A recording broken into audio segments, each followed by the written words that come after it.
The good news is that we are not a fringe minority. We are not a silent majority. We are a silenced majority, silenced by the mainstream media, silenced by those pundits on television who know so little about so much. Few challenges facing our democracy are more urgent and deserving of citizen attention than those involving the ownership, management, governance, and use of the major media in this country. I'm Larry Hanson, Vice President of the Joyce Foundation. In conjunction with CAN TV, we are pleased to bring you the following coverage of the National Conference on Media Reform. Political and community leaders, journalists, educators, and media activists from around the country gathered in Madison, Wisconsin in the fall of 2003 in response to the call to transform the media into a force that supports democracy and the public interest. We hope that this coverage helps to inform your understanding of this important issue. Greetings. Welcome to, 88th panel of the National Conference on Media Reform. I'm Bob McChesney. I'll be your server tonight.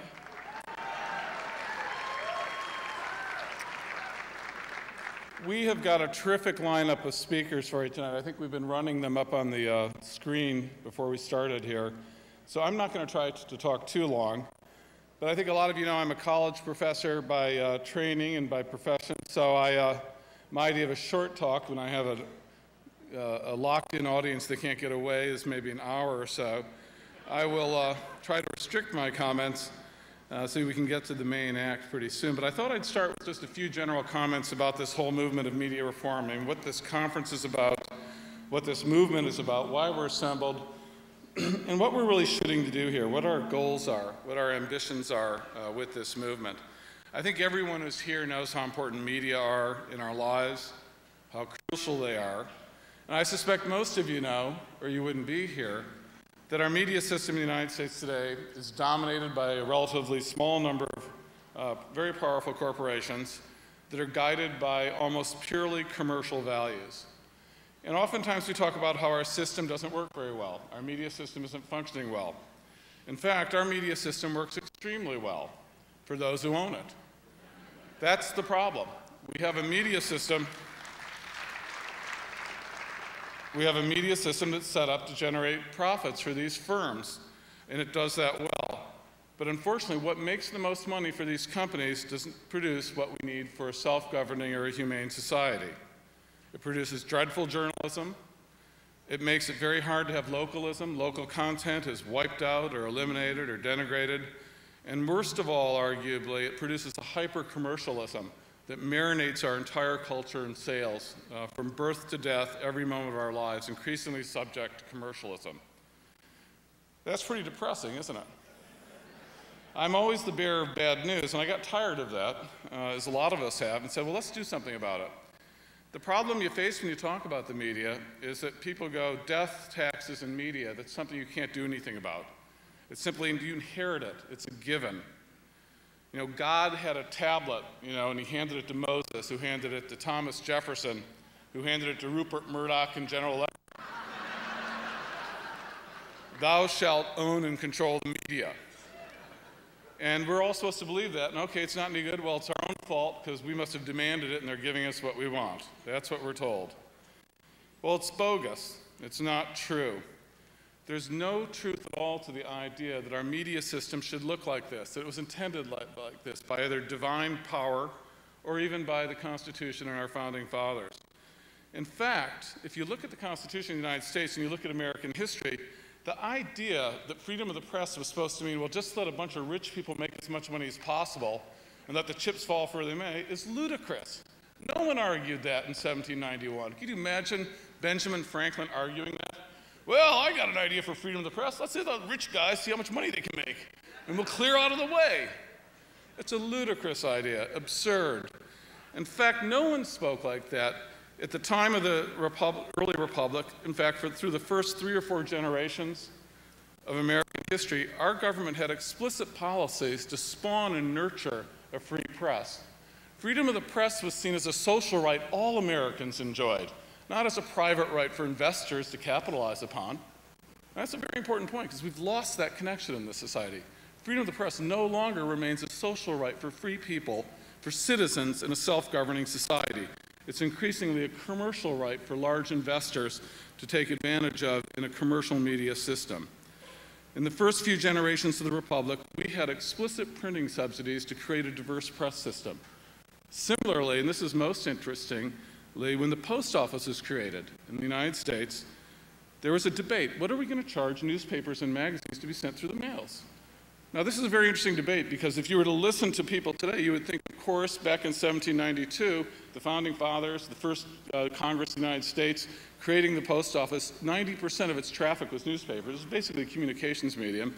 Their debate would have been, well, they'd be waiving copies of Adam Smith's Wealth of Nations and demanding that these freeloader newspapers pay full freight. We can't have any subsidies, right?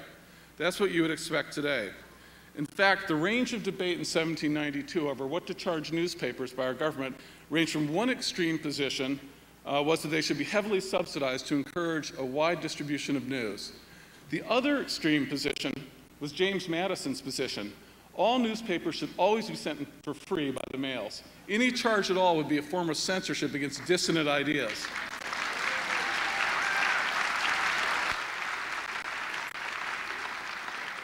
For the next 75 years, that was the range of debate in Congress. And at all times, the progressives, the Jacksonians, the abolitionists, the suffragettes were the ones leading the fight to make sure that postage was non-existent for publications, because they knew the first publications that would lose out if you went to a market system were dissonant publications. The ideas of progressive ideas, those were the ones that would suffer. You wouldn't have a diverse marketplace of ideas if you let purely commercial values dictate. When Tocqueville came to the United States in the 1830s, if you know, if you've read his masterwork, he was astounded by the range of print culture in the United States. Nowhere else in the world had such a plethora of magazines, of newspapers, had such a literate society. You know what? It wasn't an accident.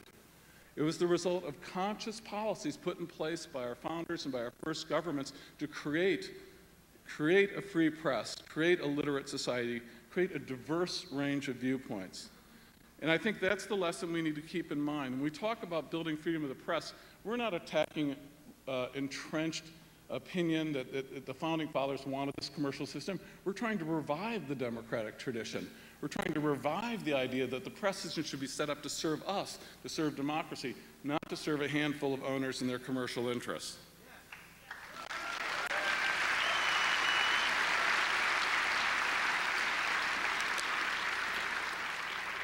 We still have massive subsidies today. Go down the list of the 10 or 20 largest media firms, and every single one of them is built upon huge government subsidies, although you wouldn't know this to hear them talk. The gift of television channels, Spectrum, or radio channels, these are government-granted and enforced monopolies. They give these to companies at no charge. You're the only one who can use that TV channel or that radio channel. The gift of monopoly cable franchises, or monopoly rights to satellite. These are phenomenal gifts of government property and protection of government property for which we get nothing in return. They're given away for free. So there are still huge subsidies, every bit as much as in the founding era. The main difference today is these subsidies are determined not by the people of this country, although they're made in our name, but they're made behind closed doors by special interests, by private interests, in the most corrupt manner imaginable. That's the core problem we face. That's what brings us here today. One way to understand the corruption of how media policies are done in the United States, the scene I like to invoke, and some of you I know have heard it, but it's worth repeating because it really captures it, comes from the great 1974 film, The Godfather 2. If you want to know how media policies traditionally are done in the United States and they're allocating the airways and the cable systems, recall that scene halfway through the movie when all the American gangsters are assembled on a patio in Havana. And Hyman Roth and Michael Corleone are there, and they're dividing up a birthday cake because it's Hyman Roth's birthday. And the cake has an outline as Cuba. It's 1958, and the outline of Cuba is in the cake, and Hyman Roth slicing a cake, and he's giving a slice to each of the gangsters. Louis from Chicago, you get the Copacabana casino. Frankie from Philly, you guys get the numbers. You know. Ralph, you get the prostitutes. And while Hyman Roth is dividing up the cake of Cuba, he's saying, isn't it great to be in a country that respects private enterprise? Well, that is basically how media policies have been done in the United States, behind closed doors. And the one thing these companies all agree on is it's their cake. No one else should get a slice. No one else should even know that the cake's being sliced up. We should just assume that God handed them the cake, or the founding fathers did. And that's our struggle. Our struggle is basically to get that process so that we're at the table. We're getting a slice. And in fact, those bums get thrown out. That's our struggle.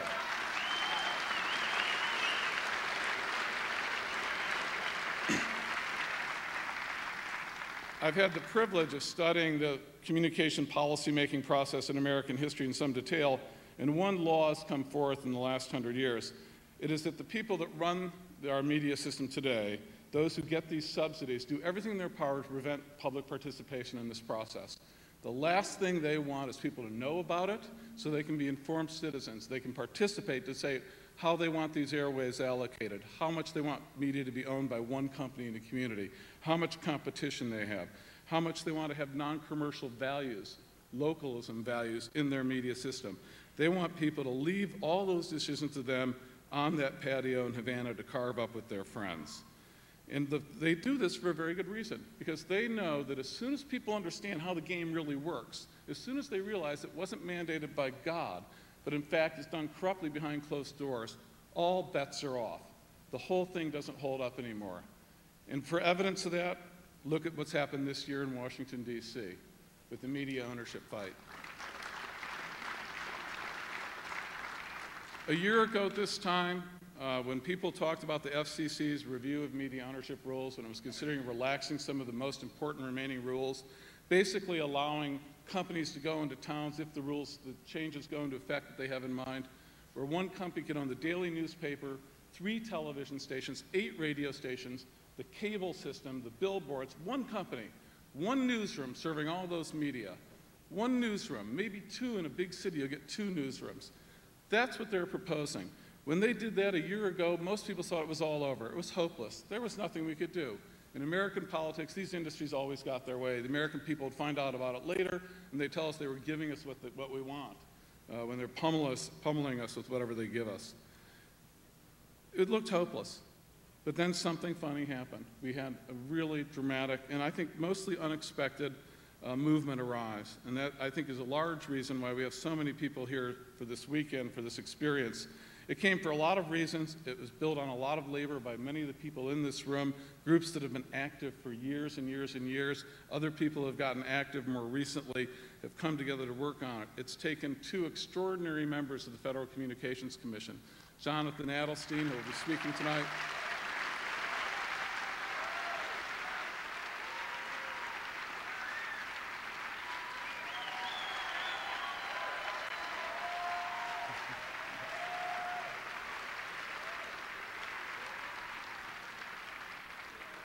and Michael Copps, who you all had a chance to see last night.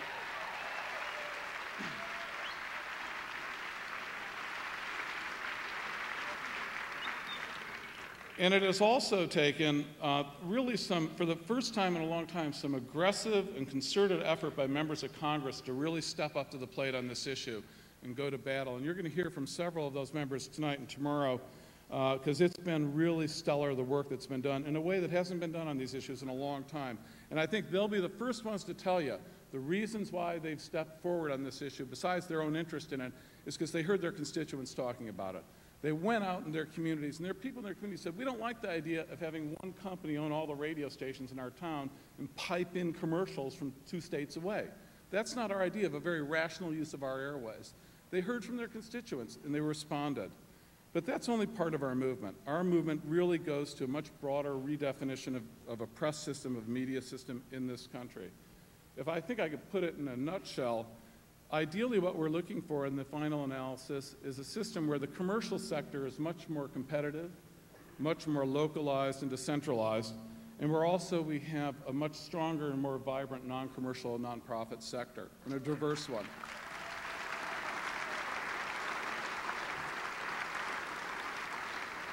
In combination, I think those are the guiding values that lead us to where we want to be, to the sort of press system that befits a free people.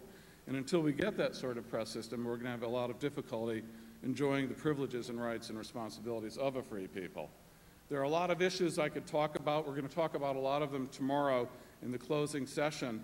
But I think the crucial thing to understand for now is that the key to success in this fight, to building the sort of media system we need in this country with a much more diverse ownership, with a viable nonprofit, non-commercial sector, the key to it comes from Saul Alinsky's great principle. When you're going up against organized money, you need organized people. I mean, it isn't really rocket science. It's the oldest rule in the book about politics. And this year we've organized people and we're getting some wins. We haven't won it yet, but we're on the way. And if we keep organizing people, we will win. We absolutely will. And the most extraordinary thing about this, and I think why we're all so heartened this year, is that what we found is most Americans really are interested in this issue when they understand that it's an issue they're allowed to have an opinion on. When they understand that actually it's a policy issue, we can change this, we don't have to accept it. Most Americans are delighted to weigh in, to be active on it, and work on it. I was talking to the grandchildren of the great Iowan Henry Wallace today, and when talking to him, it was, we were talking, and really the mood of the country on this issue is much like that black topsoil in Iowa. It's ripe and fertile. All we have to do is throw some seeds out there, get some rain and some sunshine, and the opposition, the movement will flower. The people are interested in this issue. They don't like the idea of concentrated media. They don't like the idea of hyper-commercialized content. They don't like the idea of non-existent journalism in their local media. It's simply something that no one in this country likes. We can organize on this issue.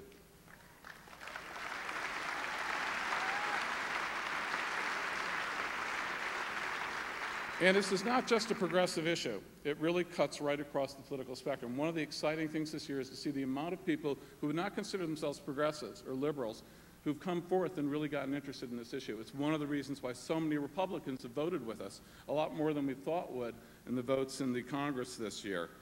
At the same time, though, progressives really have to lead this issue. Progressives are at the head of the pack here. They're doing a lot of the heavy lifting. And in this way, it's not unlike most of the other great social movements. You know, it was progressives who led the battle for civil rights. I mean, it was progressives who led the battle in the environment. And we're going to lead the battle here. It's our job to do, and we're going to do it. Now, I'd like to close by, we often talk, and I often talk about how important it is to have a viable media system for democracy. But I think what we often forget is you need democracy to have a viable media system. I mean, if you change the media system, but you have a depoliticized population, they won't really care. What we desperately need is to have social justice and equity in addition to changing the media. We have to have a viable democracy that can take advantage of a quality media. And I think there we have to remember that the battle for media reform is always a much bigger battle for justice and for freedom and for democracy. I'm done. It is my pleasure now to turn to our first speaker, and this is someone it is really an honor for me to present. I lived in Wisconsin from 1988 till just a couple of years ago, and I was here when we elected our senator that's about to speak to us in 1992, and I recall that in 1996, Congress passed really one of the most deplorable acts of recent years, the Telecommunications Act. It deserves that round. And almost immediately following that act, I was contacted by our next speaker who told me how much he opposed it and how outraged he was by it.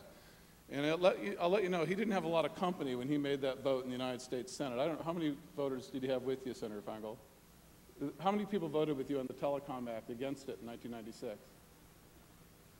5 members of the U.S. Senate had the vision and the courage to vote against that terrible law. Who were they? Was this Trivial Pursuit? I mean,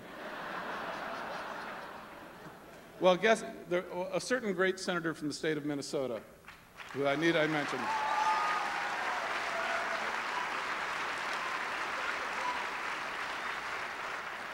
I guess our favorite Republican right now, after Trent Lott, Senator John McCain.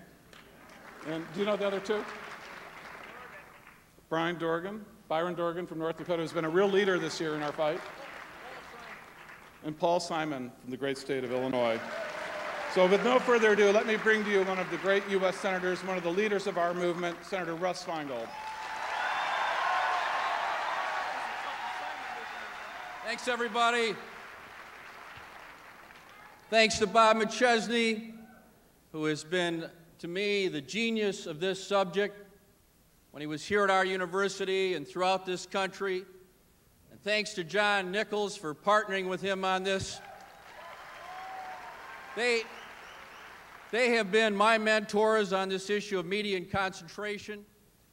I'm honored to speak here, and we are very honored here in Wisconsin and Madison to have all these wonderful guests with us. Thank you for coming. This is a tremendous honor. And I'm especially pleased that some of the very finest members of Congress, the most progressive members of Congress, have traveled all the way here to Madison. We're a small but hearty group, but we want to get bigger next year. Thanks so much for coming out, to my colleagues, for coming to Wisconsin. Now, I've always cared about this issue, but I haven't been involved in it for many, many years. A couple of years ago, I started hearing comments about this, about media concentration. I didn't hear it at my town meetings at first, where I go to every county in Wisconsin. I heard people here in town talk about it. I heard the local promoter of the concert say, do you know what's going on, Russ, with this Clear Channel Corporation? And then I heard people from the local radio stations talk about it, that they're able to pull Rush Limbaugh off their station, which, you'd think would be a good thing, but it's not a good thing always for a radio station. And then I heard young people talking about concert ticket prices, and in every conversation, it all came back to one thing, that since that 1996 telecom bill, which just a few of us voted against, ever since then, that Clear Channel Corporation has been able to put together 1,400 radio stations. They own the promotions. They own almost every aspect of the system, and they are destroying diversity in music and in politics. That's what they told me. So I went back to Washington and I suggested that I might do something about it. The mere mention of doing something about it led to an avalanche. My press secretary told me we immediately got more contacts around the country about this consolidation in radio than we'd gotten in 5 years on campaign finance reform. It's a big deal. It involves our democracy. And it isn't just about the music, as important as that is. It's also about the substance of the music and the substance of our political system. When I was growing up in Janesville, Wisconsin, I could turn on Chicago radio, hear WCFL, WBBM News Radio, or WLS for the top 40. I could turn on local Janesville radio station, WCLO, and hear the, what babies were born in town and all the good news in Janesville. But I also, on good days, could get a station out of Madison. It was called Radio Free Madison. And I'll tell you something.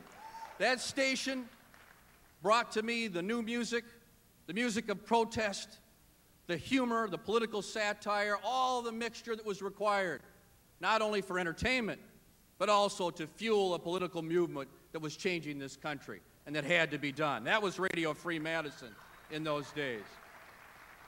And the other day, I was coming back from a trip to La Crosse, and I said to my staff members, see if you can get some coverage on the radio of what's going on in Iraq and what had happened with this awful situation with the helicopter a week ago. We couldn't find a thing. All we could find was homogenized music. No coverage, no commentary, no nothing. Radio has been gutted from its historical role as an engine of democracy and diversity, and that has to change.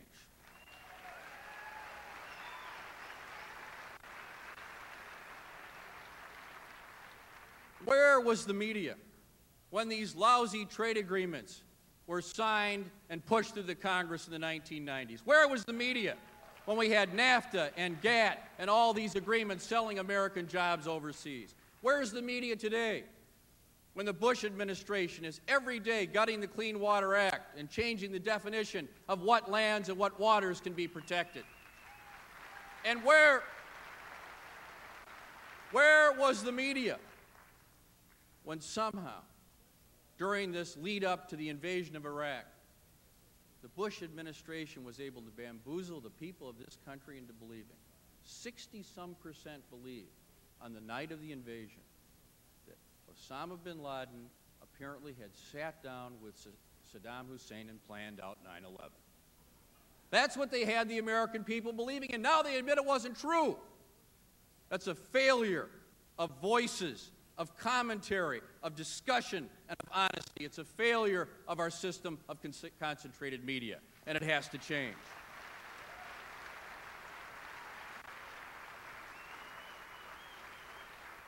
let me conclude, because there are many wonderful speakers tonight, and I'm pleased to get a couple minutes on an upbeat note. And that is this recent victory we had in the Senate, at least taking the first step to overturning these FCC rules.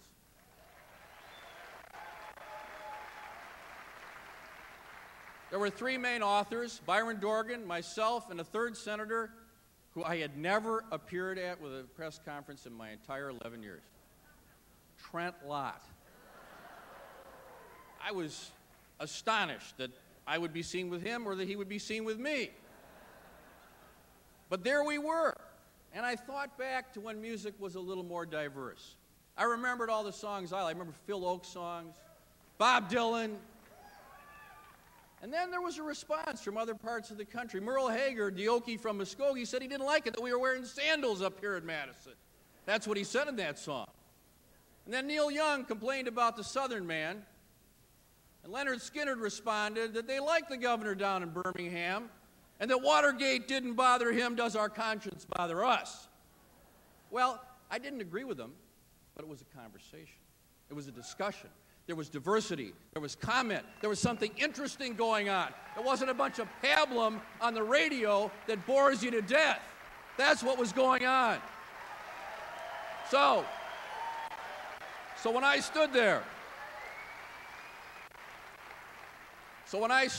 with Trent Lott, I thought, all right, I'm up here with Merle Haggard and we're agreeing on something. And that's all right, because just like I don't want International or California or New York corporations to own the stations in Wisconsin, he doesn't want them to own the ones in Mississippi either. Let's work with whoever we can. Let's get back our democracy. Let's get back our voices. Let's get back to protecting the wonderful people in our country who through music and through their brilliant remarks inspire us every day. Thanks so much.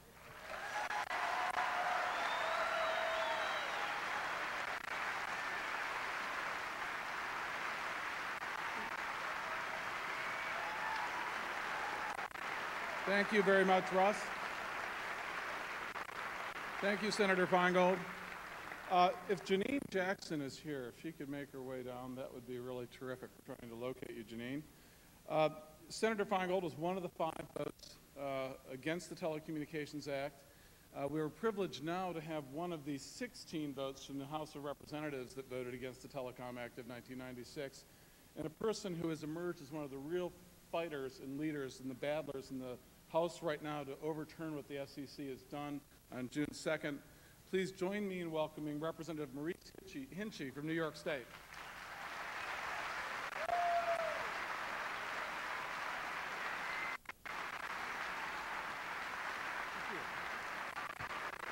Well, thank you very much. Thank you.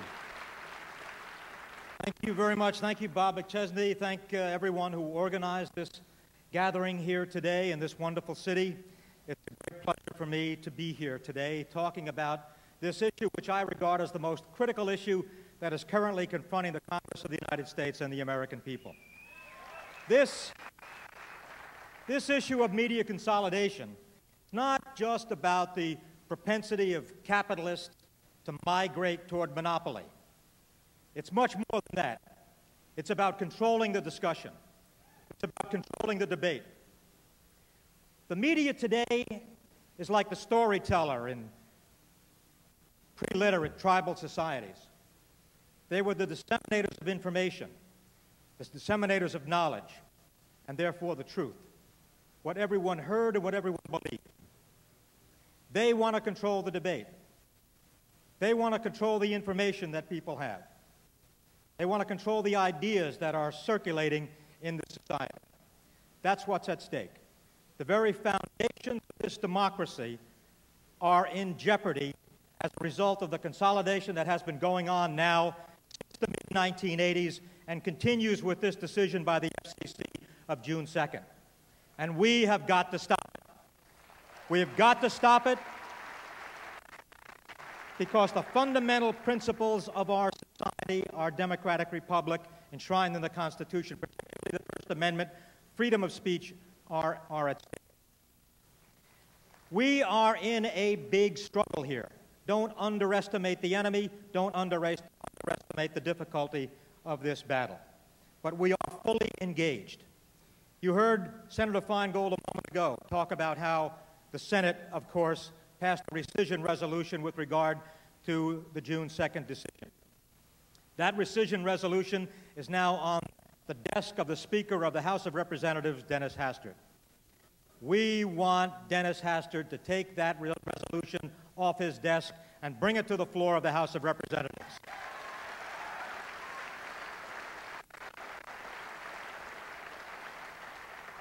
Just this past week, we sent him a letter asking him, in a very polite way, to do exactly that. That letter was signed by 205 members of the House of Representatives, 194 Democrats, and 11 Republicans.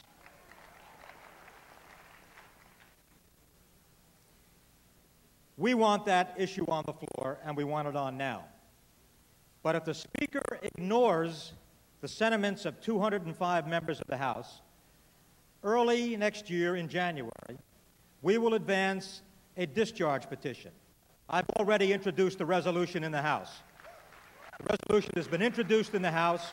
We will introduce a petition to discharge that resolution from the Commerce Committee to bring it to the floor of the House of Representatives. And we will need your help to get the 218 signatures which we will require to achieve that objective. But I am increasingly optimistic about our chances because people are waking up to this issue. People understand what's at stake. People understand what's been going on. They know how the Radio Act of 1927 and the Federal Communications Act of 1934 have been abrogated. They are beginning to understand how the Reagan administration took the Fairness Doctrine and put it in the trash heap in the mid-1980s. And they're beginning to understand the ramifications of what happens in a democratic republic when you have a tiny elite determining what information, what knowledge, and what ideas circulate in the society. And they are upset about it, increasingly so, all across the political spectrum. I think we can win this fight. I know we must win this fight. The alternative is absolutely unacceptable.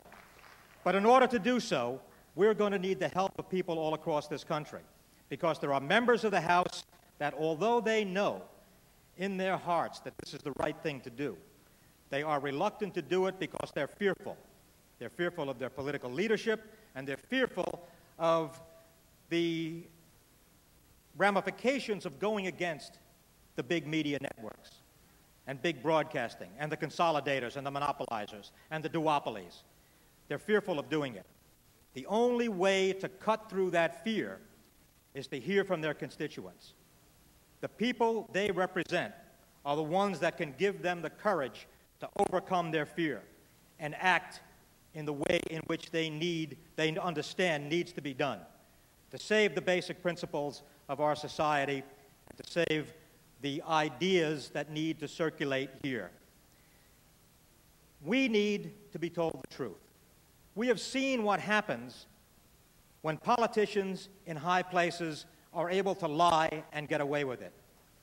We have seen what happens when the President of the United States passes a tax cut, the benefits of which go to a tiny elite, but the media doesn't report it in a way that people can understand, and we see the financial impact of that. We have seen what happens when people in the White House are able to lie about the necessity to go to war. And we have seen what is flowing from that and the damage that it has done to our society, the lives that it has cost, and the long-term consequences of our relationships to other people around the world. We need the truth. And the only way to get the truth is to have a free and open exchange of ideas with diversity in the media, free flow of information. And that has to happen. And the only way it can happen is to stop the monopolies, stop the duopolies, pass the rescission resolution, and then go back and do the things that will be done if a bill that I am introducing can be passed, which will include going back to the Reagan years and cutting back on the concentration that was allowed in 1987. And reinstating the fairness doctrine, so that once again we have openness and fairness in the public media. Thank you for being here. Thank you for your help. Let's win this fight.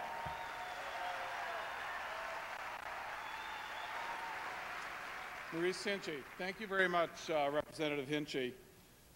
Before we go to our next speaker, I wanted to say some thank yous. This conference is the result of a lot of people working very hard, as you can imagine. 200 plus volunteers from the Madison area who've come out and been working.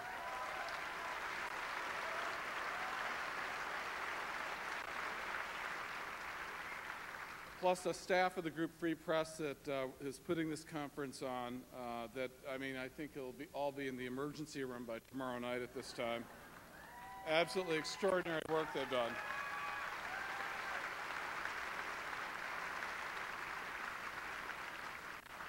And when we started this conference, we didn't really have any money. And we said, well, how are we going to pay for it? We said, well, we'll worry about that later. So we charged money for the registration, figuring that would, the way we'd get it going. But we quickly determined that wasn't going to get us very far, that we wouldn't be able to pay for this without some support. And a handful of foundations very generously came forward. And I mean, people, I think, must have put their careers on the line to give us grants, because here we had nothing of it like an idea on a piece of paper. And several foundations stepped forward and gave us really generous grants that made this conference happen. Without these grants, we wouldn't be here tonight. And I just want to mention them because they really deserve your applause, because believe me, this is not sort of like a no-brainer in the convention world to support something like this. It's not like you support something like this and you go in to see your boss, they say, hey, way to go. It's like you go in to see your boss and say, what's that? So these people had a lot of guts, and we really owe them a round of applause. Let me read you their names, and then you can give them what they deserve in terms of applause. And I'll read them in alphabetical order. First, the ARCA Foundation. Well, some of you can't respond. Okay, someone from ARCA's here. Is it? No. The Glazer Progress Foundation, the Grantmakers in Film and Electronic Media, the Nathan Cummings Foundation, the Otto Haas Charitable Trust, the Overbrook Foundation, and Madison's own Quixote Foundation. And thank you all very, very much.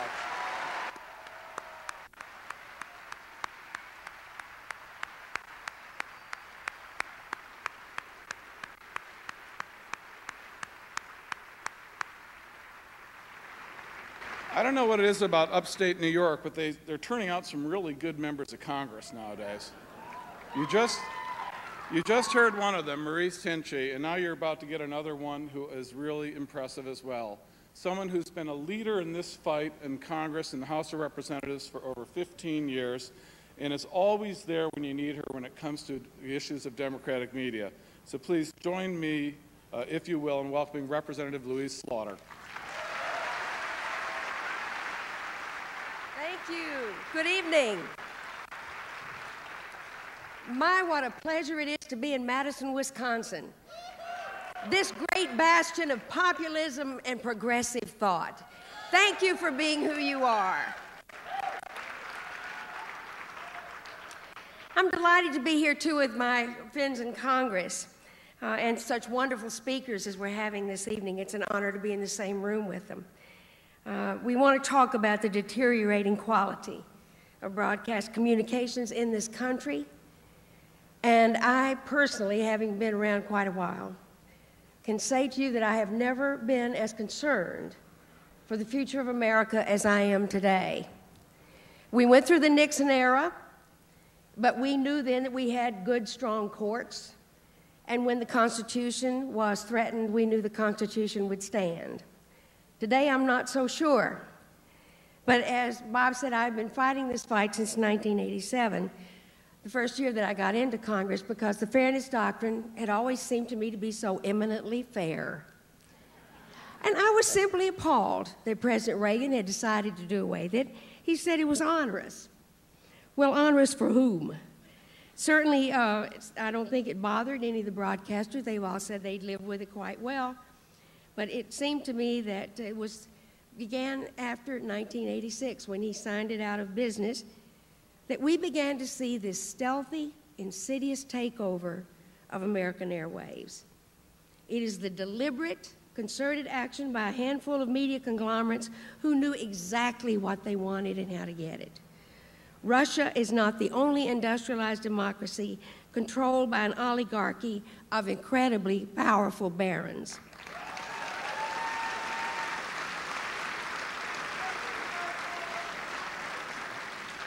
Now, with your energy and zeal, and believe me, this meeting would not have taken place 2 years ago, we may actually be able to roll back the FCC's autocratic rules changes that were issued in June of this year, because they will have a devastating effect on America. And if we're lucky, we can slow the process that every single day erodes the quality and the diversity of information that we citizens need to keep our great democracy vibrant and healthy. But let's face the truth, that just holding the line is not enough. Much of what has grown so distressing about radio and television broadcasting will remain the same or even get worse. Personally, I am unwilling to accept that as the norm. I remember not so long ago, the public actually believed that it did own the airwaves, and we believed the FCC worked for us to protect our rights. And we took for granted fair and balanced broadcasting. We didn't know any other kind. It was a standard that every radio and television station strived to live up to.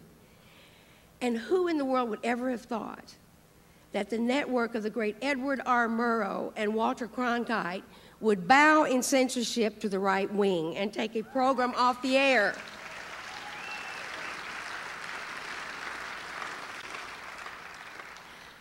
Let me tell you how much things have changed in 2 years. When Senator Feingold, your great senator's bill, came over to the House for campaign finance reform, it contained an amendment by former Senator Tara Torricelli that only said that the broadcasters had to live up to a law that was passed in 1973, has been on the books consistently ever since, that said political candidates had to get the lowest rate, commercial rate, and that their ads could not be shown in the middle of the night. That's it. When it passed the Senate, the broadcasters were sort of taken by surprise. But boy, when it got to the House, they were loaded for bear. Nobody would take it on. It was my job to do that amendment. I had one speaker on my side, and all the other speakers were on the other side. And what do you think they were saying? The broadcasters had said to them, "We can't pass this, it will hurt the mom and pop radio stations." Like there was a mom and pop radio station somewhere. And I told one of my friends from Texas, if you can find one, I will help you come and save it. What do you think the vote was in the House that day? What did the people's representatives say about complying with law? We lost by 2/3. It was one of the worst days I think I've ever seen. But anyway, I remember too, as I said, the fairness doctrine. But we've got to get these things back. It's terribly important that we do. I'm concerned that members of Congress are afraid of retribution and punishment, because we have seen that, and I certainly have the scars on my back to prove it. But we are going to stand together with you, the citizens' movement, and take back the airwaves, because nothing less than democracy is at stake. Now,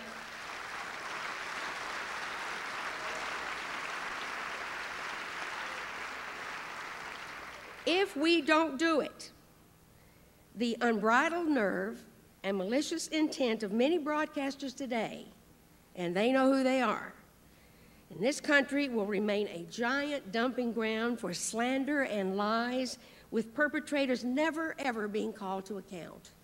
And the all-powerful media lobby will oppose us with its resources, but we will not let it stand.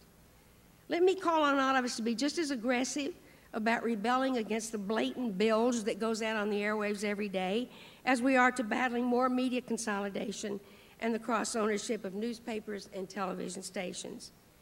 Take back the airwaves. I'm ready, and I know you are. Let's man and woman the barricades together. Extremists who trample the opinions of others while they slander their characters are a scourge on American broadcasting. This democracy can't afford it. Thank you very, very much.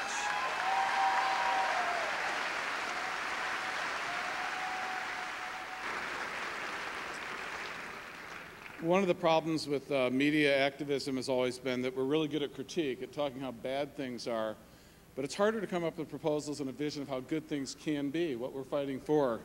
It's my privilege to offer to you right now our next speaker, one of the really great journalists in our country today, who really gives us an example of what great journalism can be and should be. Please join me in welcoming Democracy Now! Host Amy Goodman.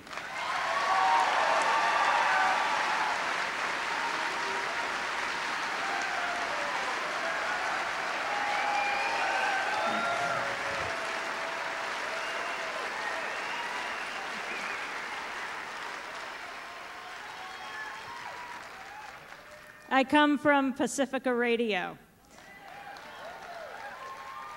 a network that was founded more than 50 years ago by war resistors. Lou Hill came out of the detention camps after World War II and said there has to be a media outlet that is not run by corporations that profit from war, but run by journalists and artists. As George Gerbner, founder of the Cultural Environment Movement, said, not run by corporations that have nothing to tell and everything to sell that are raising our children today. And this message is more important than ever, more than 50 years later. Pacifica pioneered the idea of listener sponsorship, not turning to the companies, but turning to you, the listeners, and saying, if you appreciate what you hear, then please support this radio network. And we remain the only independent media network broadcasting in this country.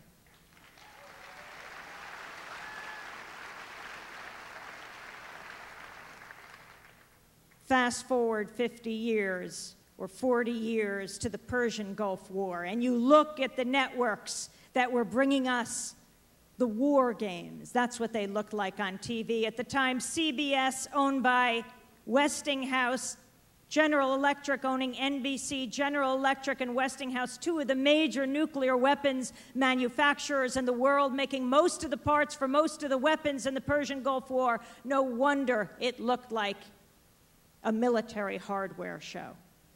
No, war is blood and gore. And if the media accurately portrayed war, then the people in this country would overwhelmingly be opposed. In fact, leading up to the Persian Gulf War, and then again, 10 years later, leading up to the invasion, most people were opposed.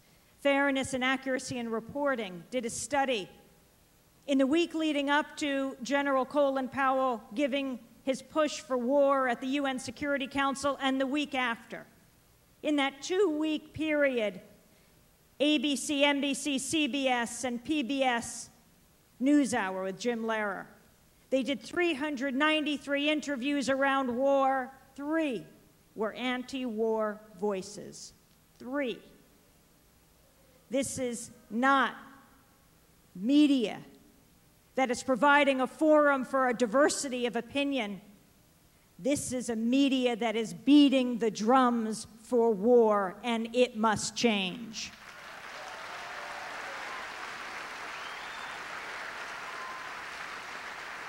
But there is good news. Just think about February 15th, when 30 million people rocked the globe for peace.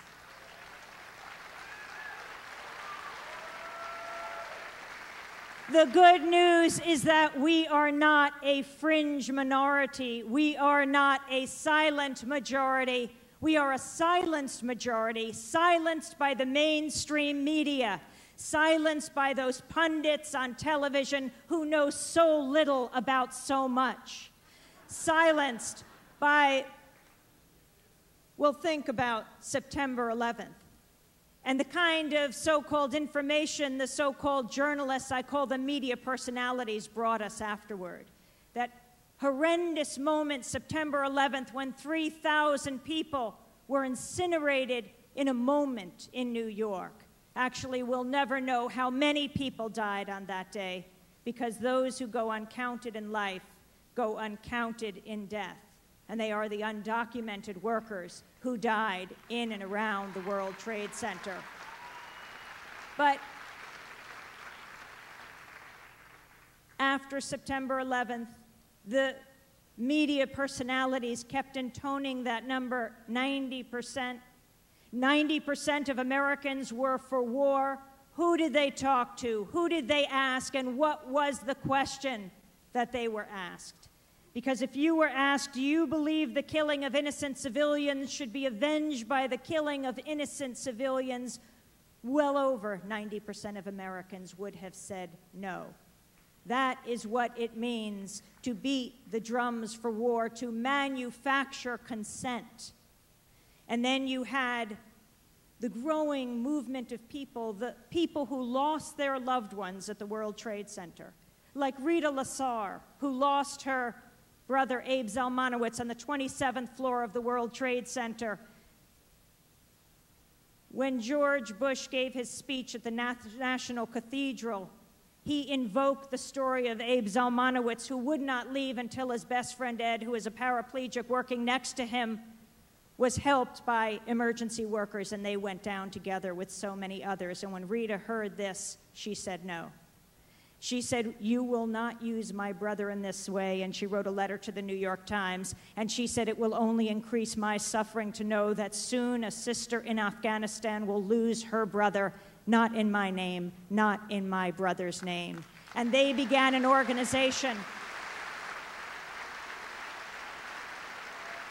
They began an organization called Peaceful Tomorrows, and people like Rita and so many others would be invited on the corporate networks to tell the stories of their loved ones, their heroes.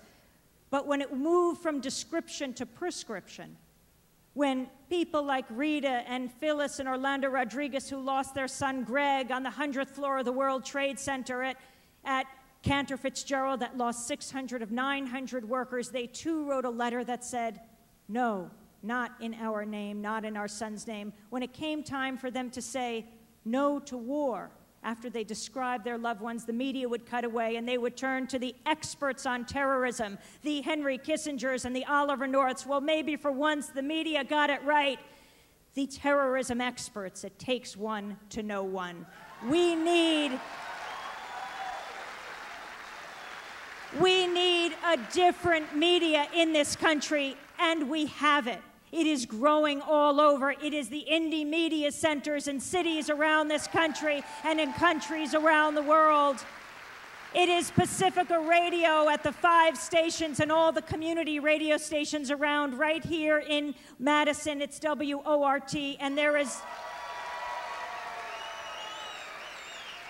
and there is WYOU, which is the public access TV station that is under threat today. On Tuesday night at 6:30, all people from Wisconsin should be headed to the City Council building. You can cast your vote for the City Council not to defund WYOU. They will be voting on it 6:30 on Tuesday evening.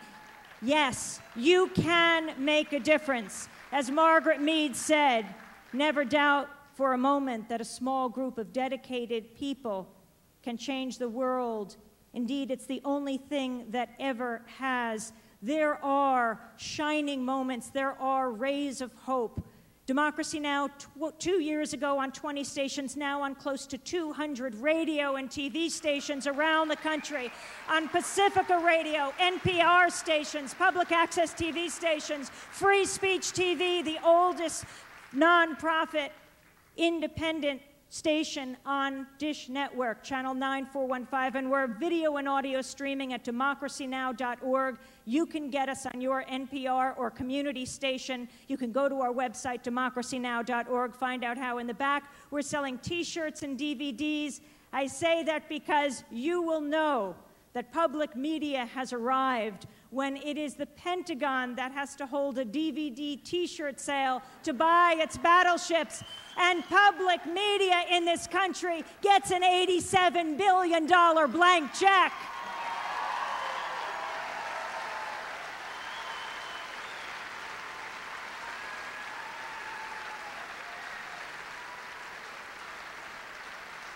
I will just end by saying there is tremendous hope in this country. Just listen to the next man who will come up and speak, Jonathan Adelstein, one of the dissident commissioners of the FCC. he and Michael Copps and 2 million people around the country said no to the FCC chair, Michael Powell, son of General Colin Powell, who leads the war on Iraq. His son leads the war on diversity voices at home. It is remarkable that these obscure rule changes got the kind of tremendous popular support, people across the political spectrum saying no to media moguls gobbling up independent and smaller commercial radio stations, TV stations, and newspapers in this country. We need independent media. I am also hopeful because Wednesday marks the 12th anniversary of the massacre in East Timor. Most of you know about this because of Pacifica Radio, because of independent media. That was 12 years ago when 271 Timorese were gunned down with U.S. weapons. Now they are an independent nation. And it is because of the persistence of the Timorese, solidarity activists, and independent media in this country that let people know that one of the great genocides of the 20th century was taking place. When you have an administration that constantly lies, it is absolutely critical to have independent media to dissect those lies, because lies take lives. Yes, independent media in this country is absolutely critical, and it does a disservice to the servicemen and women in this country when you have a media that simply pushes for war against the will of the majority of people in this country. You decide whether media in this country will be the sword or the shield. Democracy Now!